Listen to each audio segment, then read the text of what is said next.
plenary sessions, 5 plenary sessions on the forum's enablers, 20 technical sessions on the forum's thematic streams, over 40 exhibitors in the marketplace, 3 special events, and of course, networking opportunities on the event platform. So please use this opportunity to engage and be a part of the conversation. Without further ado, let us now watch a video on how to boost resilience to climate change.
Nadya, back to you. Thank you. Ladies and gentlemen, I'm very happy now to share with you a video message from Mr. Hiroyoshi Sasagawa, the State Minister of Environment, Ministry of Environment of Japan, and he has prepared this as his welcoming remarks on behalf of our host country, the government of Japan. おはようございます。環境副大臣の笹川博之です。第7回アパンのフォーラムの開会にあたり主催者である日本環境省を代表してご挨拶を申し上げます。まずはアジア太平洋適応ネットワークアパンの活動を事務局として支え、また本フォーラムを共催する UNEP に心から感謝を申し上げたいと思います。また ADB、SEI、石本、ANDP、がん事務局、IUCN をはじめとするパートナー機関の皆様にも本フォーラムの開催にあたり多大なご尽力をいただき感謝を申し上げます。我が国は2009年の設立当初からアパンの活動を支援してまいりました。近年では政府関係者、研究者、そして民間セクターと1000名程度が参加する大きなイベントとなっております。7回目の開催となる今回、このアパンフォーラムを初めて主催できることを大変光栄に思っております。近年、世界各地で豪雨、巨大ハリケーン、熱波などの異常気象が起こっております。気候変動の影響はすでに至るところで人間社会に脅威となっており、もはや気候変動の域を超えて気候危機とも言うべき状況に立ち入っています。本フォーラムのテーマにあるとおり、この10年が気候変動の適応にとって重要であり、そのための具体的な行動を推し進めることが喫緊の課題であります。日本は世界の適応能力の向上に力を入れています。2019年の G20 環境大臣会合において、日本はアジア太平洋地域の各国が自ら適応に関する施策を立案するため、アジア太平洋適応情報プラットフォーム AP プラットを立ち上げました。AP プラットは科学的知見の拡充、支援ツールの提供、能力強化を3つの柱として、各パートナー国、機関と共同することで、途上国における気候リスクを踏まえた適応計画策定案件作成等の支援を行うことを目指しております。これまでウェブサイトを通じ、気候変動影響の予測データなどの科学的知見、世界の気候変動適応施策に関連するニュースなどを提供しており、アジア太平洋地域をはじめとする100カ国以上からアクセスをいただいております。また、AP プラットのノウハウを生かして、他国の適応情報プラットフォームの構築に貢献するなど、技術協力も行ってまいりました。近日中には、最新の気候変動予測の地図情報を AP プラットで公開予定であり、引き続き提供する情報の拡充に努めてまいります。さらに先週アジアで人材育成に取り組んでいる多くの機関が参加して国際ワークショップを開催し、一致協力して取り組みを強化していくことに合意をしたところであります。今後もパートナー国、機関と共同し、AP プラットがアジア太平洋地域の各国における気候変動適応の推進を支援するもとなるよう充実を図ります。本日お集まりの皆様に広くご活用いただくことを心から期待しています。世界は現在、新型コロナウイルス感染症 COVID-19 という危機に直面しており、経済は大きな打撃を受けています。しかし、その間も気候変動は進んでいます。コロナ禍においても気候変動対策が後退しないよう、世界の機運を高めていくことが重要です。今年11月に予定されている COP26 において、議長国である英国は優先事項の一つとして適応の強化を掲げています。COP26 が気候変動適応の推進の後押しとなるよう、我が国も英国と協力したいと考えています。本フォーラムが政府関係者だけでなく、研究者や民間セクターなど適応に関わるあらゆる主体が集まって議論し、知見や目標の共有を行うことができる大変貴重な場所です。今回のフォーラムで様々な主体による有料事例を共有し、適用を推進するための国際協力の在り方について議論を深め、その成果をアジア太平洋地域の考えとして COP26 に発信することで COP26 の成功に貢献することを期待しております。皆様ありがとうございました。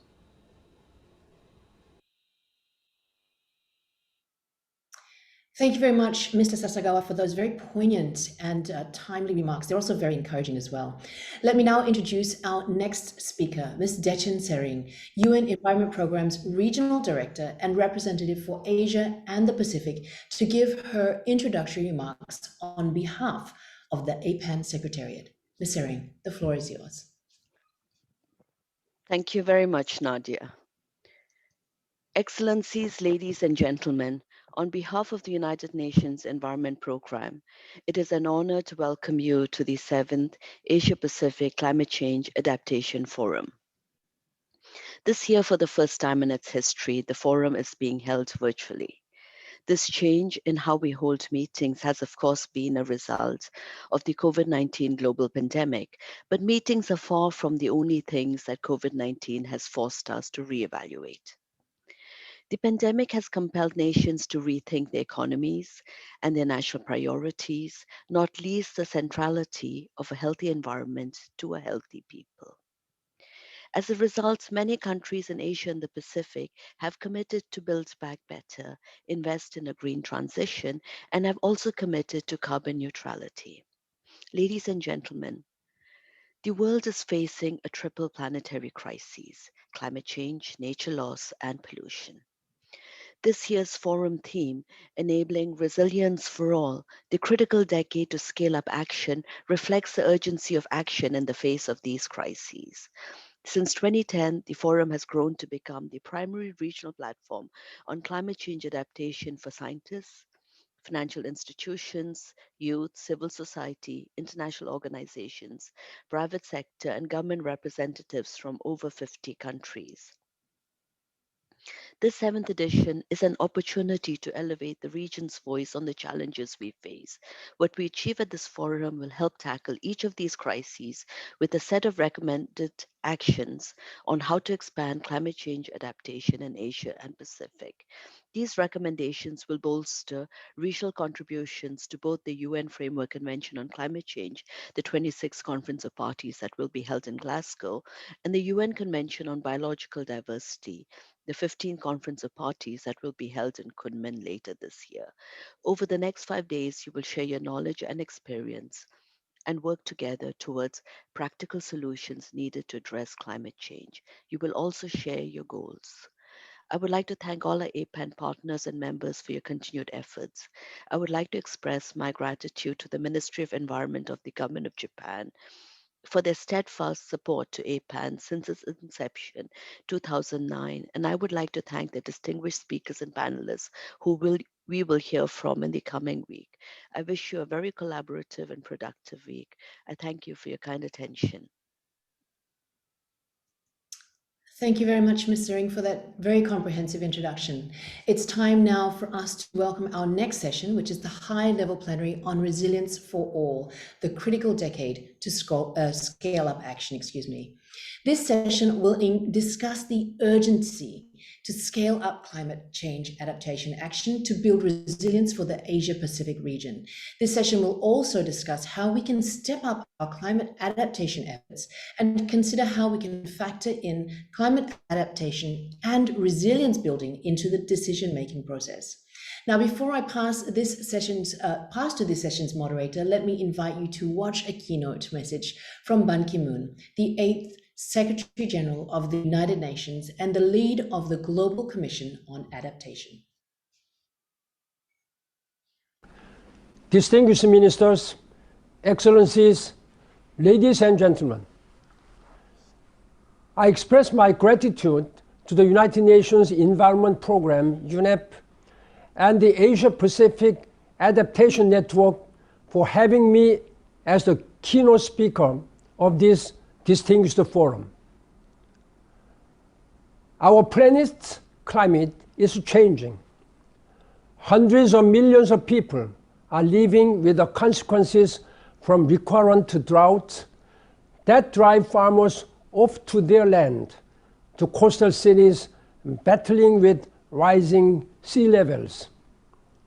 In Asia and the Pacific, you would know this only too well. As home to 60% of the world's population and the biggest contributor to global GDP, the region experiences more than 70% of the world's storms and more than half the floods. Millions are forced to leave their homes each year. In 2020, the COVID-19 pandemic collided with these climate shocks. When the pandemic erupted, some leaders acted as if there was a choice between fighting COVID-19 and saving livelihoods. That same kind of thinking pits economic growth against climate protection or mitigating carbon emissions against adapting to our warming planet. The reality is that we must address these changes altogether, because neglecting one at the expense of the others risks undermining the whole endeavor. As I speak to you today, there is a new momentum rising in our battle against climate change. I believe we are seeing a shift in the focus and the rebalancing of priorities as the world rallies towards the goal of a net zero green recovery. Acting now to protect our future for everyone, that is and always has been the ultimate goal. But we know that even as we double our efforts, mitigation alone is not going to be enough. It is becoming increasingly clear that our environment has already changed. Thus, we must learn how to adapt to the change and work together to become more resilient. Mitigation and adaptation go in hand. They are two equally important building blocks of the Paris Climate Change Agreement. In 2015, we saw the world come together to sign a single peace pact with the planet. Both President Xi Jinping of China and President Barack Obama of the United States demonstrated strong global leadership with their vision and commitment for a low-carbon, climate-resilient future that benefits us all. In recent months, we have seen other positive movements in the right direction. European Commission President Ursula von der Leyen has announced a new Green Deal, which has become the centerpiece of the European Union's economic recovery plan for the pandemic. Last month, the European Commission also adopted its new strategy on climate adaptation. 9 out of 10 of the world's largest economies have declared their net zero targets, while Korea, Japan, and China also pledged to work towards carbon neutrality by 2050 and 2060, respectively. I'm also pleased the United States has now rejoined the Paris Climate Change Agreement. The Paris Agreement gives world leaders directions with clarity and specific, measurable goals with a clear roadmap. However, countries submitting their updated nationally determined contributions ahead of COP26 does not mean that their commitments will match the action required.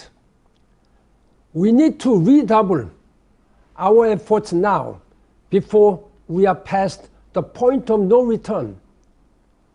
Allow me to be very blunt. 3 out of 10 global cities most exposed to natural disasters, Guangzhou, Shanghai, and Osaka, are in Asia Pacific. They may simply cease to exist in a 3-degree Celsius world. The special report on global warming of 1.5 degrees Celsius by the Intergovernmental Panel on Climate Change, IPCC, stresses that the difference between keeping global temperature at 1.5 versus reaching 2 degrees Celsius would have massive impacts, including increased incidence of droughts, forest fires, floods, and storms. Extreme weather events that wreak havoc in this very region will become the norm. As the report indicates, that 0.5 degree increase could mean 10 million people losing their homes to sea level rise and becoming migrants. In many parts of Asia, global warming is expected to be more than 3 degrees Celsius. In Mongolia, it may be around 6 degrees. This could be devastating. Meanwhile, there are bright spots, pockets of innovation happening across the region. Vietnam is using mangroves to protect communities from extreme weather. China's sponge cities are tackling flooding and managing water scarcity. Farmers in Indonesia are receiving satellite data via SMA, responding to changes in weather patterns and water availability. Japan is taking new interministerial approach that supports adaptive recovery from frequently severe floods and rains. But we cannot ignore the fact that Decades of inaction and indifference have left far too many already exposed and vulnerable. Climate change adaptation must be prioritized both in action and in financing. The latest report by the Global Center on Adaptation, GCA, where I am currently serving as co-chair, showed that the funding for climate adaptation is being cut back even as climate impacts are growing. We must not let this happen. We need a 5 to 10-fold increase in funding for adaptation, from $30 billion to up to $300 billion a year to respond to escalating risks. Back in September 2019, the Global Commission on Adaptation called for 3 revolutions to accelerate the pace and ambition of adaptation. First, a revolution in understanding to ensure that the risks are fully understood and reflected in the decisions that public and private actors make. Second, a revolution in planning to improve policy and investment decisions and how we implement solutions. Third, a revolution in finance to mobilize the funds and resources necessary to accelerate adaptation. If these were priorities before the pandemic, all 3 are now even more urgent and relevant than before. Without climate action, GDP in Asia and the Pacific could decrease by as much as 3.3% by 2050 and 10% by 2100. Without climate action, sea level rise could submerge the lowest parts of the Mekong Delta, which takes up about 7% of Vietnam's agricultural land. We are meeting today to set an ambitious agenda for action on climate adaptation to build resilience for Asia and the Pacific. The agenda will launch a decade of transformation for a climate resilient world. To that end, we must achieve 3 things. First, a step change in ambition to allow others in need receive the funding and attention it deserves. Second, a step change in financing to mobilizing hundreds of billions of dollars in this decade of transformation. Third, a stronger partnership and knowledge exchange to make the best solutions and approaches available to all. These are not an option, but a must to meet all 3 priorities: economic rebound, recovery of the health system, and exiting the climate crisis. This has to do with GCA's 2020 report on state and trends in adaptation, highlighting that the opportunities for triple wins for the economy, health, and climate exist in water and sanitation, agriculture, and infrastructure, including nature-based solutions. We need to capture these opportunities to build back better from today's crises. We need to ensure that knowledge is shared. We need to build resilience at scale and speed. That is why the GCA initiated regional offices in Beijing and Dhaka, Bangladesh, not only to enhance South cooperation, but also to increase collaboration. Through knowledge sharing, it aims to pass on knowledge to other countries and regions so that they can adapt to their own climate problems. My hope is that by actively promoting the multiple benefits of climate adaptation, by achieving a step change in finance, and by strengthening partnerships and sharing knowledge, we could not only save lives, but also climate-proof the livelihoods of hundreds of millions of people. Today's discussion will be key to sustaining the momentum for climate adaptation in Asia and the Pacific, and building robust partnerships for promoting adaptation globally. It will not be easy, but the effort will be worth it. Ladies and gentlemen, let us work together to hand over the sustainable world to our succeeding generations. It is our moral and political responsibility. Thank you.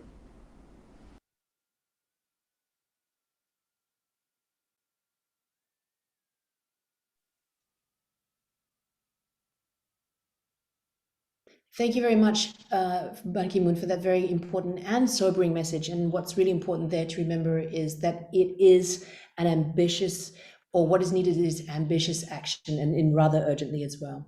Now, without further ado, let me introduce the moderator for this next session, Mr. Rico Hizon. Rico is a multi-award broadcast journalist and is currently a senior anchor and director for news content development in CNN in the Philippines. You can watch him on CNN Philippines every primetime general news program and The Final Word, and the weekly business and finance program, The Exchange. Now, prior to his current stint, he worked for two of the world's most prestigious global networks, such as CNBC Business News and BBC World News. Rico, over to you. Thank you so much, Nadya, for that introduction and the keynote speech from the 8th Secretary General of the United Nations and the lead of the Global Commission on Adaptation, Ban Ki-moon. And you mentioned, Nadya, his message is one of a comprehensive strategy and urgent action on how you and I and all of us who are part of this forum can step up our climate adaptation efforts and resilience building into our decision-making process. Well, I would like to greet everyone. Good morning, Asia. Hello, world, wherever you are joining us from different time zones around the world, from the comforts of your living rooms, maybe even your bedrooms, offices, and maybe some of you right now driving to work. I am Rico Hizon, and I am your moderator in this new normal APAN forum, meeting and interacting with all of you virtually. So honored to be part of this opening plenary session on enabling resilience for all, the critical decade to scale up action. And I would like to thank the organizers for inviting me once again to be part of this very important endeavor.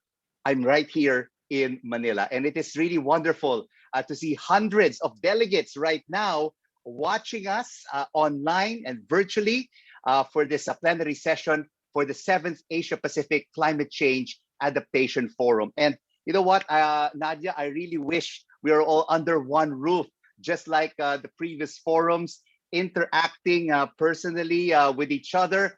But of course, as you mentioned, and the former Secretary General said, we continue to be in a challenging time for all of us as we battle this unseen enemy in COVID-19. But of course, nothing will stop us from pursuing our objectives and goals to fight another battlefront, which is climate change. And together, we can all work as one to find more solutions and answers to the issues. So this high level opening plenary session will talk about the urgency to scale up adaptation action to build reliance for Asia and the Pacific. And this will also serve to build understanding on the necessity to step up on climate adaptation efforts and to consider how climate adaptation and resilience building can be adequately factored into the decision-making process. And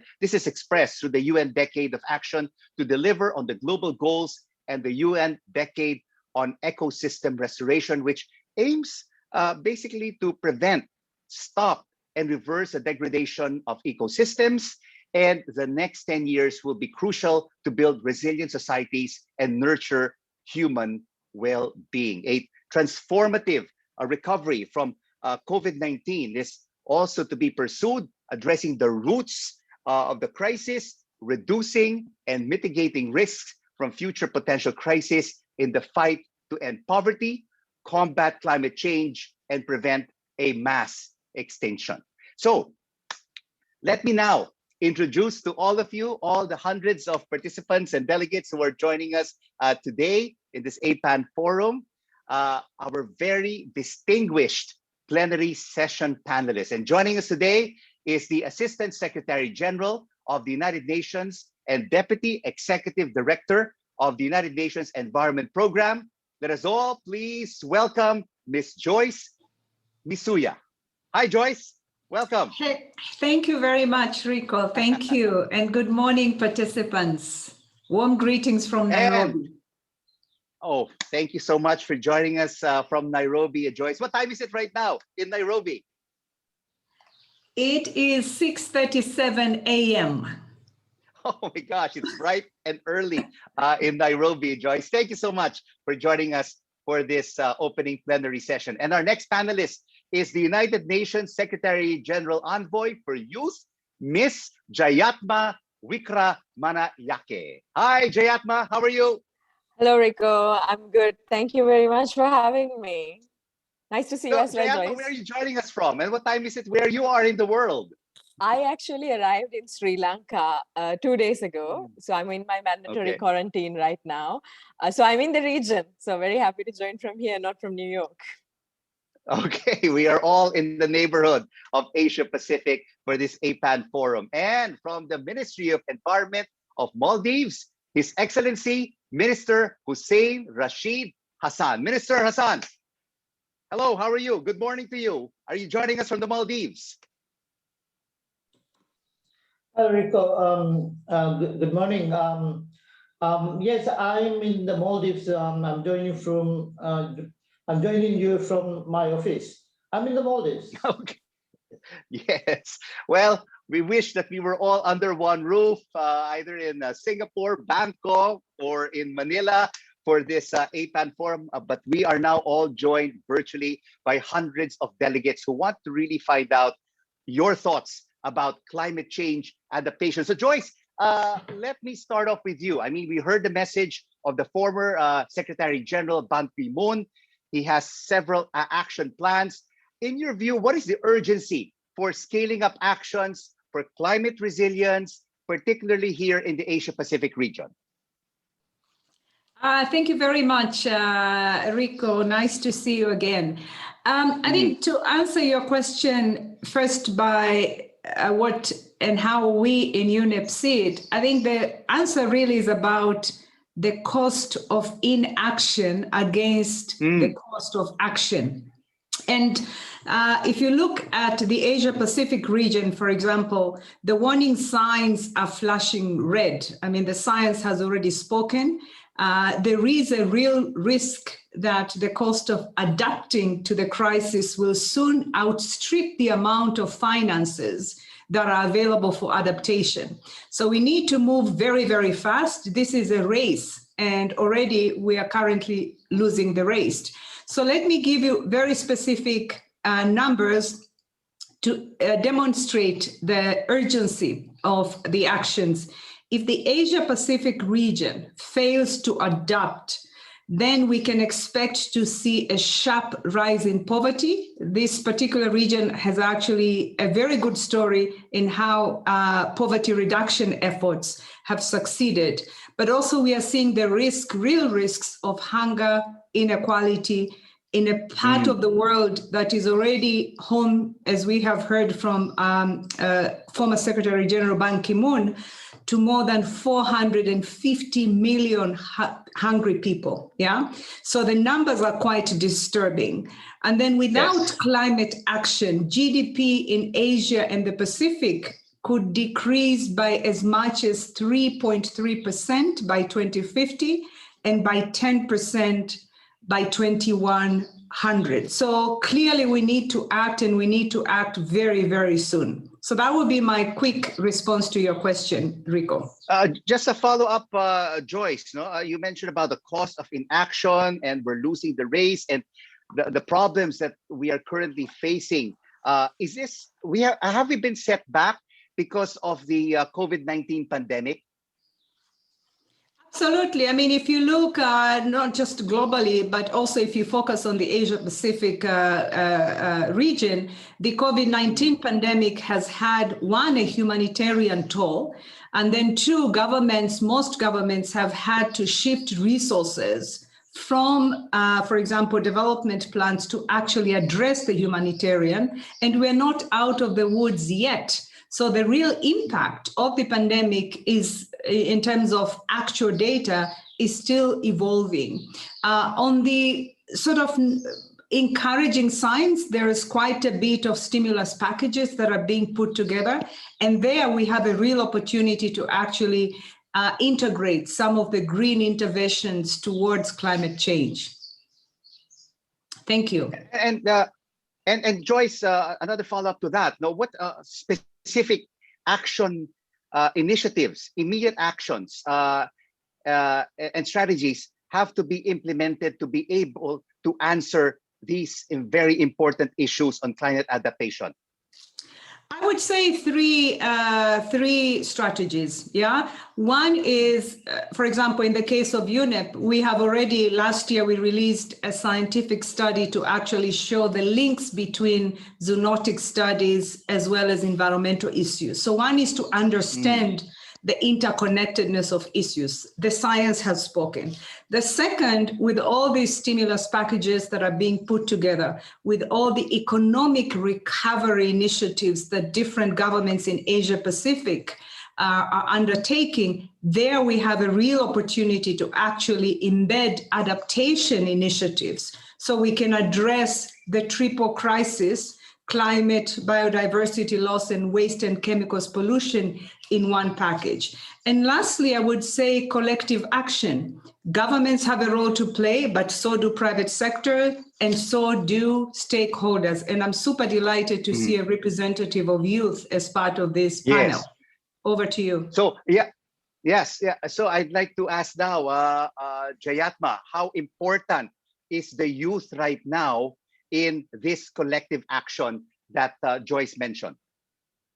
Thank you very much, Rico. Earlier this year, the UN Secretary General Antonio Guterres expressed that this year, 2021, is a make or break year to confront the global climate emergency. And it's important for me to emphasize that for young people, we cannot afford not to make it, because our future is only starting, and the prospects of our future and the opportunities not only depend on if we make it, but how we make it as well. So therefore, what the Secretary General Ban Ki-moon said, the pace and the scale of action that is needed today is extremely important. Particularly in the Asia Pacific region, young people are one of the most vulnerable groups. They are one of the largest populations, totaling up to over 60% in the entire region. And they are one of the groups that are most affected by climate crisis, including the effects of natural disasters. In the report, The Guardians of the Planet, published by UNICEF last year, 77% of children and young people noticed an increase in climate-related disasters locally in the last 2 years, and identified a decrease in economic opportunities as a consequence of climate change, affecting their education, affecting their job opportunities. In addition to that, with the ongoing pandemic, young people are also facing a risk of losing opportunities to advocate for climate justice due to the COVID-19 restrictions, and they are continuously exposed both online and offline when they try to exercise their right to demand for a healthy environment. So young people really need to be seen as equal partners in this effort, and we need to be supporting them by creating safe spaces, giving them the funding, capacity building, access to networks, and governments really recognizing them as those key actors who can keep this continuous fight to return our planet back to a healthy, livable one. Being equal partners, as you mentioned, Jayatma, but are governments listening to the voices of the youth with these issues? Unfortunately, no. I mean, we see a lot of media coverage, press coverage about, say, Greta Thunberg or other youth activists who are out there, a lot of clapping of hands, but not necessarily anything beyond that. So a lot of the times the youth movements asking for this change is tokenized, and young people are not asking for a lot. They're really just asking for one thing: a better, uncompromised commitment towards climate action. And they're just asking that the governments make sure that they implement the commitments made at the Paris Agreement. It's frankly not too much to ask. It is asking to ensure that our path towards achieving net zero in 2050 comes with the guarantee that the transition is being done in a just and fair transition, investments in green jobs, not to subsidize, not to invest in, not to bail out polluting industries, to respect, recognize, and reinforce the rights of indigenous people, local communities, and to appreciate intersectionality, that women and girls, for an example, LGBTIQ people, for an example, ethnic, religious minorities, indigenous communities are disproportionately affected by this crisis. And therefore, investments in adaptation needs to prioritize those communities who need it the most. And let me ask now the Minister for Environment of the Maldives, Minister Hassan. We're talking about the youth right now. Is the government of the Maldives hearing out the climate change crisis issues of the youth in your country? Are you giving them importance? Are you listening to their voices?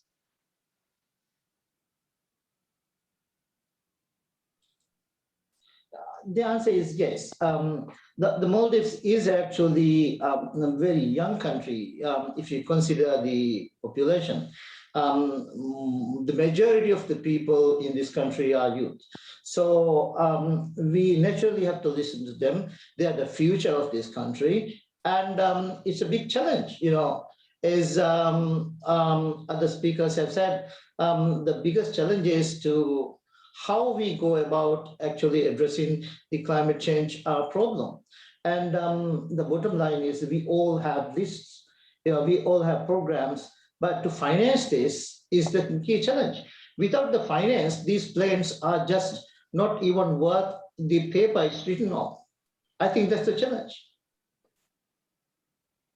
Financing, of course, is a key challenge, and that's one of the topics of the plenary session later this week on Friday for this APAN forum. So definitely we will address the financing issue, which also the former Secretary General Ban Ki-moon mentioned in his keynote address. But this cause of inaction, losing the race, sharp rise in poverty, huge inequality has also been set back because of the ongoing COVID-19 pandemic. And what is the Maldives doing to be able to find solutions to these issues? See, as you know, Rico, I mean, Maldives is one of the biggest victims of climate change. Our very existence is questionable because we are actually on coral reefs, and we are built with coral and sand. When the coral reefs die, you know, the islands will be washed away. There will be no protection from the wave action, and we are more worried about anybody else than other countries probably.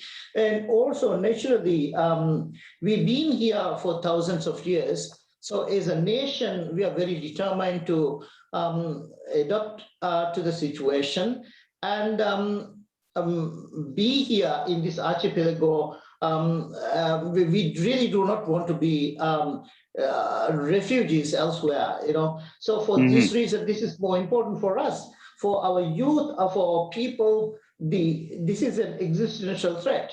So the the climate change is really a major problem. We have to consider climate change impacts in our development efforts, in our development programs and everything. So yes, we really taking steps to address the problem, but I think, I mean, being a small country, very vulnerable to climate change, without finance, we cannot really address this issue.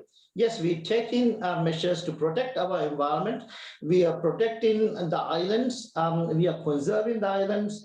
By law, we are enforcing measures to protect the mangroves. We have a number of other adaptation measures as well, which include reducing vulnerability of our economic sectors, the fisheries and tourism. See, Maldives, it has a very sustainable fisheries. We catch tuna one by one. But when the reefs are dead because of the coral bleaching, there is no bait fish. Without bait fish, we can't catch fish with one by one.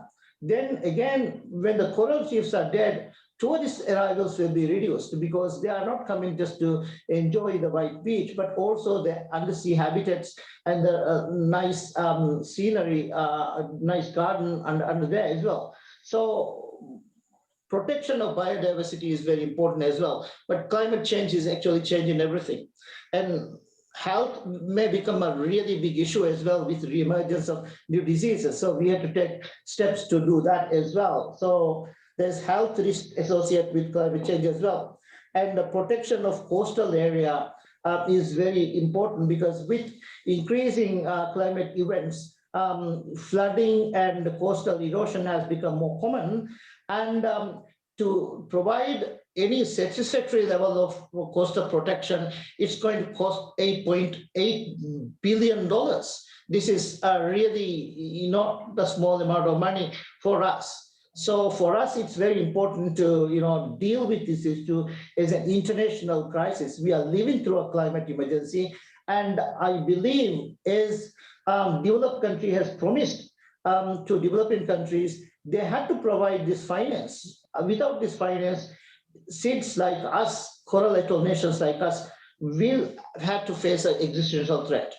I think the science is very clear, Nico. So please listen everyone has to listen to this. Yeah. Okay, so Joyce, you just heard what Minister Hassan has just mentioned. They're doing whatever they can, the Maldives, in terms of finding solutions for climate change adaptation. But it seems like the bottom line is money. It's financing. Where do we get the funding for this climate change adaptation and for this climate emergency? Where do we source the money, these billions or these hundreds of billions of dollars, to be able to address this emergency that we're currently facing, Joyce?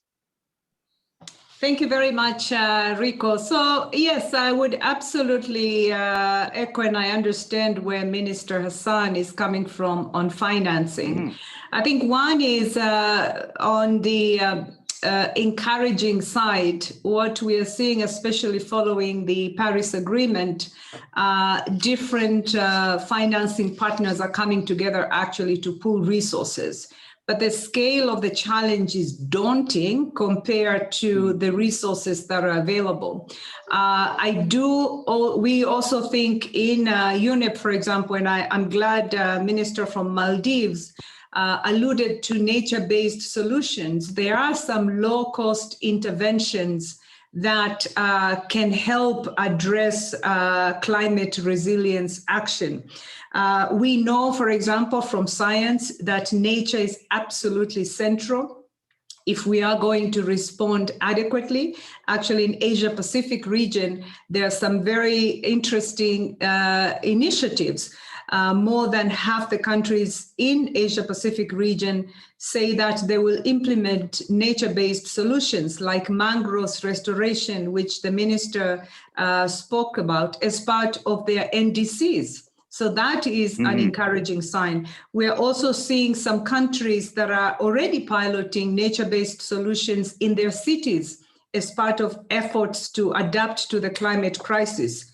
China and Thailand, for example, are using the sponge city green infrastructure approach to manage flooding. So I think there are some also domestic initiatives that are grounded on nature that can help, in addition to mobilizing resources to come up with the kind of interventions that the minister alluded to. Over to you, Rico.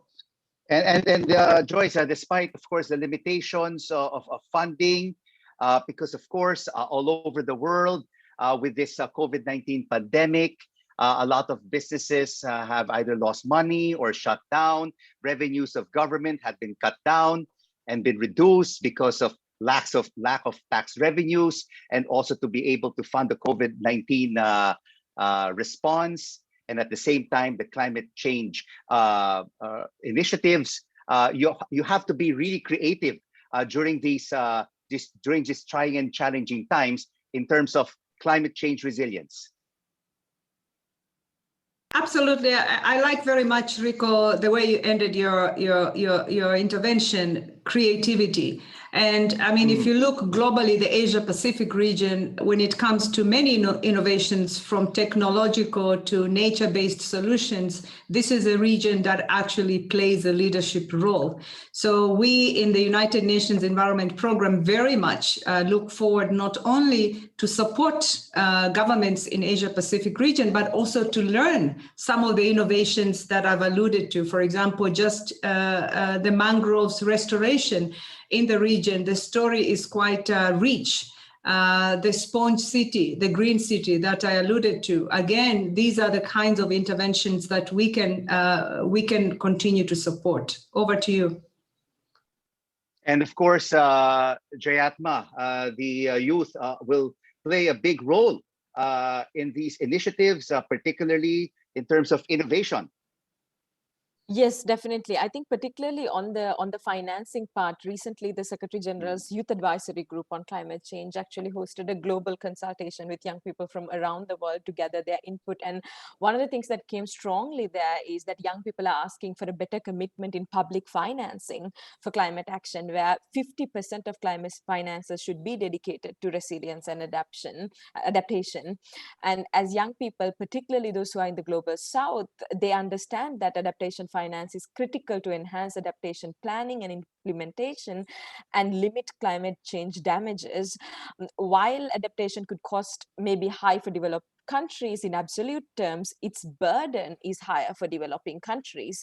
And this burden is deeply felt by the young people, particularly in Africa and Asia, who will bear the burden of the climate crisis and the future crises that could emerge due to lack of planning, lack of resilience and adaptation efforts. So definitely this is very high on the top of the youth movement's demands when it comes to climate action from governments. But I completely agree with you and Joyce on the role that young people can play in communities when it comes to innovation and finding solutions. And this is not a far-fetched idea. We see young people doing this on a day-to-day basis. We see that in Indonesia, how young people are doing sort of mangrove projects in their communities. We see in Senegal, young entrepreneurs in innovating green building technologies. We see in Kiribati, young men and women coming together and introducing hydroponic farming in the places where they can grow food. So this innovation, this creativity, this entrepreneurship already happens. But one of the problems is that these communities or these informal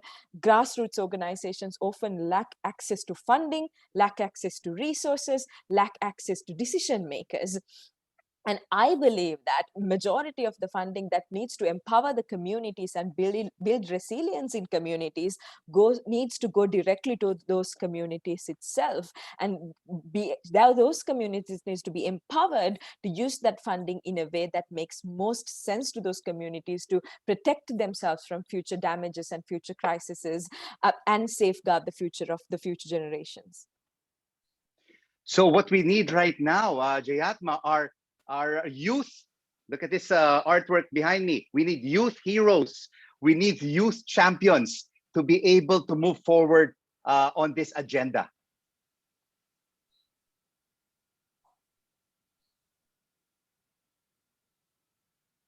Jayatma, can you name us some specific people from these countries who are youth champions, who are youth heroes, who are moving forward with initiatives when it comes to climate change actions? Hi, Rico. I think that Jayatma is frozen, so maybe we can go on to the next. Okay, next it seems like participant. that is always a problem when we have these kinds of webinars. Different Maybe can I just internet add in connections maybe? are around the world. There we go. Jayatma's back. Okay, there you go. Yes, Jayatma, sorry. can you hear me now? I Yeah, can hear you now. froze. Sorry, I got dropped off. Yes. So what we really need right now, Jayatma, are just like this artwork behind me. We need youth heroes. We need youth champions. I mean, you mentioned several countries that have undertaken some key initiatives. Can you name us some youth champions and youth heroes in specific countries who were pursuing as their being a catalyst of youth climate action? Yes, I think there's quite a lot.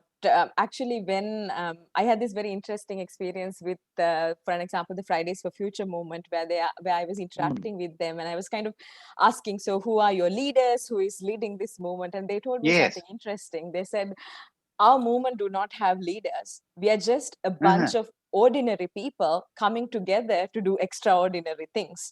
And I think that's the beauty of the youth movement, that we see they're all equal across the board. Doesn't matter which country they come from, doesn't matter which place they come from.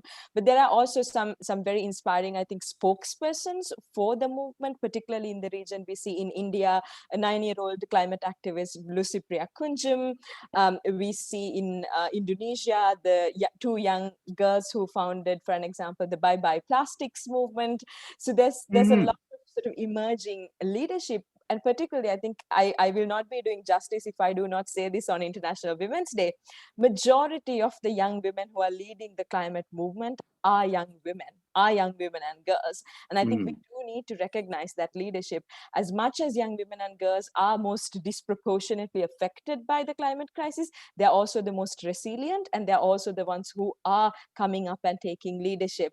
Also, I just want to say here, because we have a lot of government representatives in the room, youth activism on climate action is not a rosy road.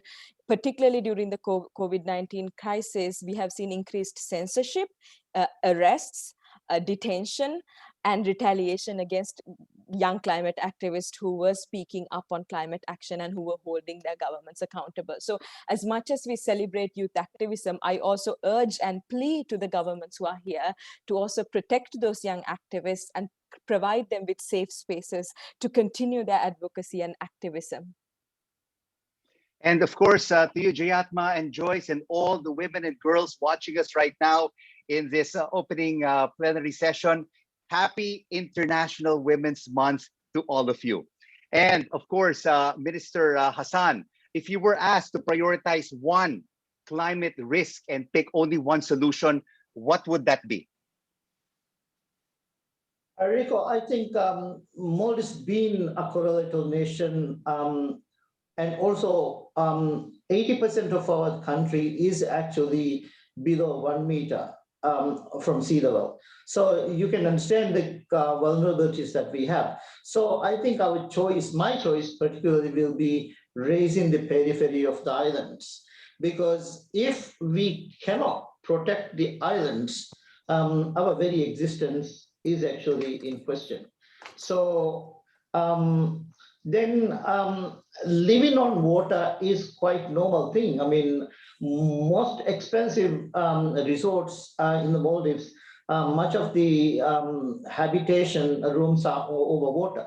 So people can live over water, but I think we still have to protect the physical islands that we have. So we can't raise the whole island by a meter or half a meter, but we can at least raise the periphery of the most vulnerable islands. Then the washing away of these islands will not be there. We can protect it. I think that's something we have to consider. And then again, you know, we have to find finance for this as well. But we are seriously considering solutions to the climate change problems that we're facing. So we hope that we will be able to deal with that as a nation. As also, Maldives is not only belonging to the Maldivians or the current generation, it belongs to the future generations of the Maldivians as well as the globe. When Maldives is no more, that will be a natural asset lost forever for the rest of the world too. So we have to take collective actions to protect us. Thank you so much, Minister Hassan and Jayatma. Before we go to Joyce, one last message to share about youth and resilience. And what would that be? Your final word. Yes, my message is really for world leaders to learn from young people, learn from their resilience, learn from their leadership, learn from their commitment. Young people's commitment to fight against climate crisis, as well as their willingness to compromise for lack of progress, unwillingness to compromise for lack of progress for the planet, is a solid proof of young people's resilience despite the multidimensional challenges that they are facing, from school closures to unemployment to the mental health challenges we have seen during the COVID-19 pandemic. They're still there, they're still continuing their advocacy, and they're still holding leaders to account. So I really hope that our leaders will see young people, community organizations, indigenous people, women's organizations, feminist groups as an example for resilience rather than a risk. Thank you so much, Jayatma. And Joyce, your final word in addressing medium and long-term climate crisis. In one word, Rico, or in 2 words? In 30 seconds. Nature. Nature, because it has links to jobs, to green infrastructure, to restoring wetlands, risks from flooding, and equally important, it brings all the stakeholders together. And there are some simple initiatives. For example, when you celebrate your birthday, no matter how old you turn, in addition to eating a wonderful cake, you can also plant trees. So nature, nature, nature, nature-based solutions. Over to you, Rico. Thank you so much to our panelists for this very engaging opening plenary session on enabling resilience for all, the critical decade to scale up action in this 7th Asia-Pacific Climate Change Adaptation Forum. And we would like to thank our panelists once again, virtually. Let's all please give them a big round of applause. The Assistant Secretary General of the United Nations and Deputy Executive Director of the UN Environment Program, Ms. Joyce Misuya, UN Secretary General Envoy for Youth, Ms. Jayatma Wikramanayake, and His Excellency Minister Hussein Rashid Hassan from the Ministry of Environment of the Maldives. Thank you so much for joining us for this opening plenary session.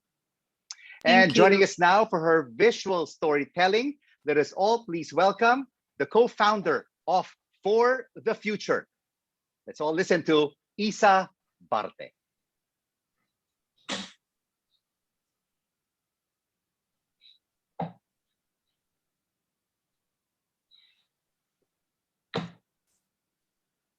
Hi, I'm Isa Barta, and I'm a 24-year-old artist and storyteller from the Philippines.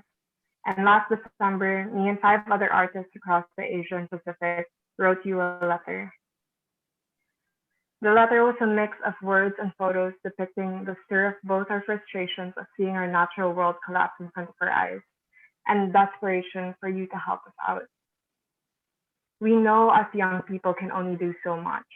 So we ask you, those who have the power to create big and lasting change, we ask you to step up and chose to do so through our art. In the Philippines, I grew up watching my country be ravaged by these super typhoons. Typhoons that come again and again, battering the lives of my people. Yet our leaders still look the other way. I sent this picture to you, a picture of this body bag I painted on plywood that lays on a deforested part of northern Philippines. I thought about time as I painted this, how our leaders act as if we have so much of it. But how about the time of those who have already died, of those who have already lost their homes and their families? Where did their time go? Today, it's been 5 months since I started mobilizing, and I'm still actually currently on ground for typhoon relief months after the destruction around the Bicol region. one of the worst hit places in the Philippines from the onslaught of typhoons last 2020. My group of other young people and I have been mobilizing since November to over 40 typhoon-hit areas, trying to help the victims of this crisis out. And people ask me, isn't it tiring? Personally, I admit the most exhausting thing about this is how emotionally heavy it all is, especially when I know the help is temporary, especially when I know that we do need long-term solutions. And though I know the communities appreciate it, I leave each area worried about the next typhoon that will surely come and force them to start all over again. The other day, as we were handing out solar lights to those who lost everything, we met the Verdejo family, a family of a mother, a father, and 2 little boys. They played in front of a structure of 4 sticks planted in mud, roofed with dry leaves, a pot burning in the only corner with walls. I honestly thought this was a rest station for farmers in this rice field, later learning that this was the Verdejo's actual home. They were forced to evacuate their last area and moved here in the middle of a pandemic and in the aftermath of losing everything to a storm. I was in disbelief, looking for any sign that this was an actual house. There was no room for a bed, no room for them to play, and no restroom for them to clean themselves up. And then I found out that the family actually slept on cardboard in the mud. This was another picture I sent to you along with the letter, to ask you to think of the children just like the Verdejo boys. Frankly, I find it unfair that those who suffer the consequences of this climate crisis, those who were deemed resilient enough to go through the changes, are the ones who have nothing to do with it. I ask you to not call it resiliency and to see it for what it is. It's called surviving. And I have to ask, do you not see what we see? Were we born with different eyes? Or are you just keeping your eyes closed? Because I see a whole new generation running from these storms and into a future just like the one of the boys. I ask you to listen not to me, but to the facts of the matter on ground. This crisis is real and it's here and it's killing my people through these storms, these pandemics, these droughts, and these floods. This is another painting I sent to you, and one that I thought was the clearest picture of what it feels like to be a young person fighting for my home. I couldn't find the perfect words to put on her poster, so I cut it open and let the trees be her statement instead. They pierce through her, yet she stands tall, knowing that this is a fight that she can't lose, no matter how much it hurts. Here I painted an indigenous leader staring out across chopped trees. His painting looks almost thrown away to the side, but he stands tall. In one of the most dangerous countries to be an environmental defender in the Philippines, you do have to stand your ground. And here I am standing for mine. You see, I have to be firm, not only for myself, but everyone I've ever met along the way. The crisis is not a concept here, it's real. Not just for the children, but for Tatay, who is in this photo, a 90-year-old survivor to the typhoons last 2020. He is just one of the many in this island of Antulayan whose life is put at stake with the typhoons and the rising sea levels of his home that he sees disappear year by year. A few hours from now, I'll be out of this safe room and back in field with the victims of these storms, of these ecological disasters. And when I'm back in these communities with these families and these children, I know it will happen again. A child pulling at my sleeve to ask if things will get better. So I'll leave you with my answer. A few weeks ago, I met her, a baby born amidst this pandemic and the aftermath of these typhoons that have ravaged our home. Her parents named her Divine Mercy, with hope that she may grow up in better circumstances than they themselves have endured. And I hope in the near future, because of you, because you listened and not just heard, because you acted instead of giving us young people these empty promises. When children like Divine Mercy ask me, will this get better? I can tell them confidently, thinking of you, yes, it will. Thank you. Thank you so much, Isa, for that heart-tugging visual story message. We have to act now before it's too late. And now, We would like to invite all participants to watch this video message from Anne-Marie Trevelyan, Minister of State for Business, Energy and Clean Growth of the United Kingdom and UK International Champion on Adaptation and Resilience for the COP26, or the Conference of the Parties Presidency.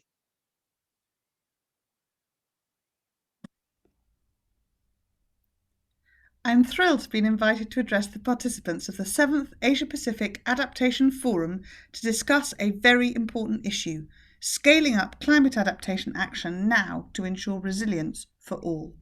I'd like to thank the Asia-Pacific Adaptation Network, the United Nations Environment Programme and the Government of Japan for organising this forum and for their continued leadership on this important agenda. The theme this year is timely. We are indeed at the start of a critical decade. Throughout the Asia-Pacific, countries are seeing the direct impacts of climate change today, and we know this has a disproportionate effect on those already most vulnerable, including women and girls. Action to address this and build resilience is needed now to save lives and livelihoods. In Cambodia, heavy monsoon rains left 43 dead and over 300,000 in need of assistance. The Pacific Island countries have suffered the blow of 2 deadly Category 5 cyclones within 12 months. They have had a devastating impact across the region. The global COVID-19 pandemic has amplified these challenges and stretched our collective resilience.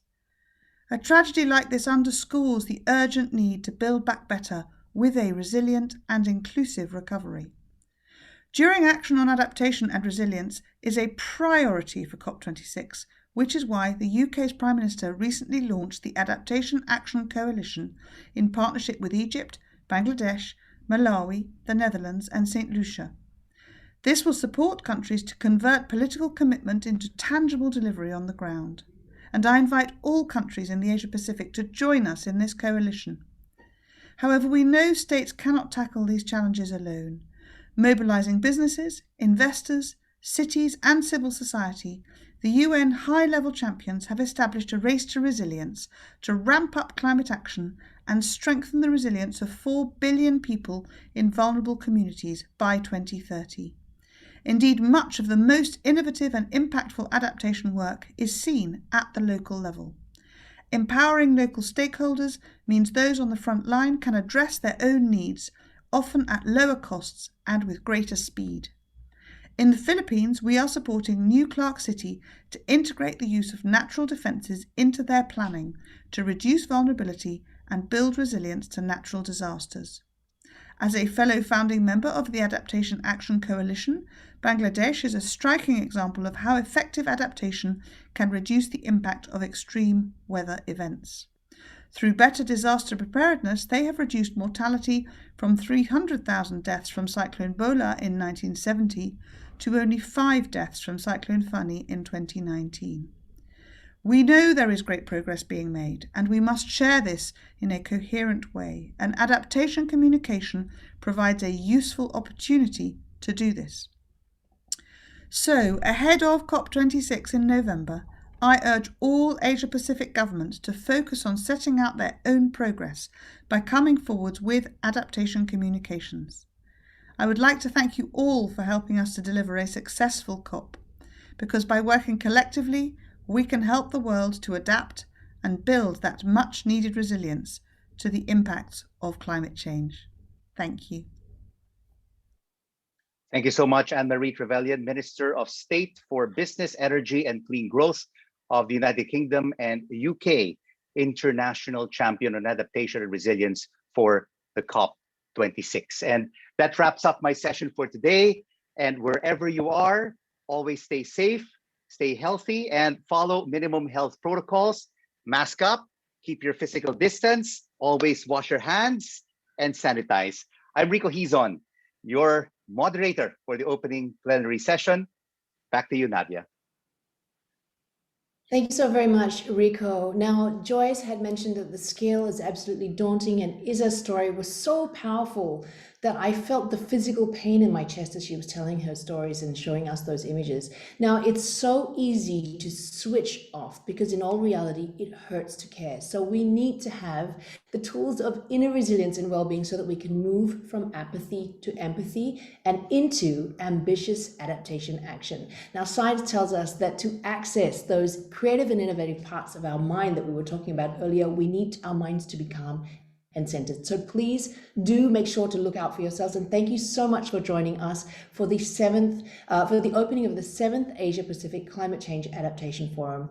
And I would like to invite everyone to check out the virtual exhibition at the marketplace and use this platform to engage with fellow experts, practitioners, and participants. We would also like to invite you to join the conversation and share your thoughts on hashtag #MyClimateAction on the mural, and you can find the link at the reception and in the chat also.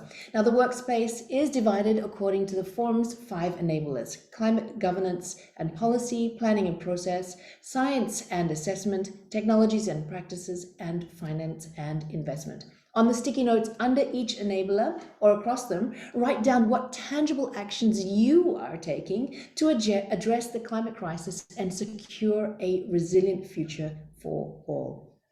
Now, the inputs received and will be received and collated from this space will be highlighted in the events report, and we will provide an overview of our collective efforts to speed up climate action.